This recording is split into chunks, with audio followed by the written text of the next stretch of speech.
కొత్త కాన్సెప్ట్ కొని తీసుకొచ్చాం. Zero poverty P4. ఇది ఒక గేమ్ చేంజర్గా తయారవుతుంది. High net worth individuals, even big companies కూడా they can adopt people. Last mile 20% అన్నాం. దానికి కూడా ఒక ఎక్సర్సైజ్ చేశాం.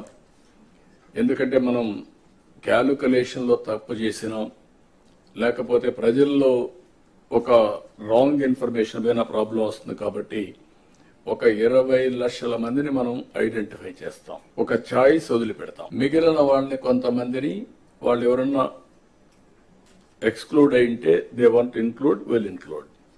ఒక 10 లక్షల వరకు ప్రొవిజన్ పెట్టుకుందాం. ఎవరైనా అడాప్ట్ చేసుకున్న వాళ్ళు వచ్చి మేము వీళ్ళని కూడా చేసుకుంటామంటే will give that option. Total గా మనం ఏం పెట్టామంటే మార్గదర్శి అనే పేరు పెట్టి ఎవరైతే డోనర్స్ వస్తారో, దాతలు వస్తారో వాళ్ళకి మార్గదర్శి అనే పేరు పెట్టాం.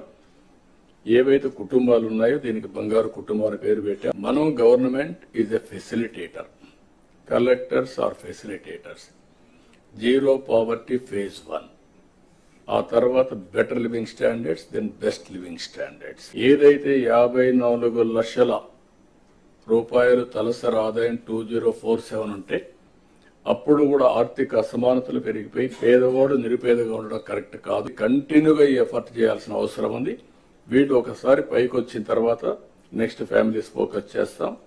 ఎక్కడ ఆ ఫ్యామిలీ మీద ఫోకస్ చేయాలనో అది ఆ ఫ్యామిలీ వాళ్ళు అడాప్ట్ చేసిన బంగారు కుటుంబం, మార్గదర్శి ఇద్దరు కలిసి డిసైడ్ చేస్తారు.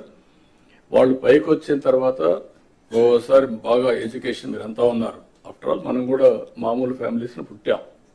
Over a period of time మనకు ఒక అవకాశం వచ్చింది, మనం పైకి వచ్చాం. మనకంటూ ఒక సమాజంలో ఒక స్థానాన్ని ఏర్పాటు చేసుకోగలిగాం. అంటే అలాంటి వాళ్ళు ఓన్లీ 1% ఉంటారు.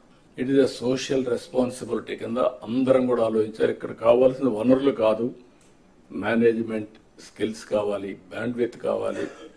ఆ టైంలీ వాళ్ళకి కానీ ఆలోచన విధానాన్ని ప్రభావితం చేయగలిగితే ఒక నిర్ణయం ఇట్ టర్న్ అరౌండ్.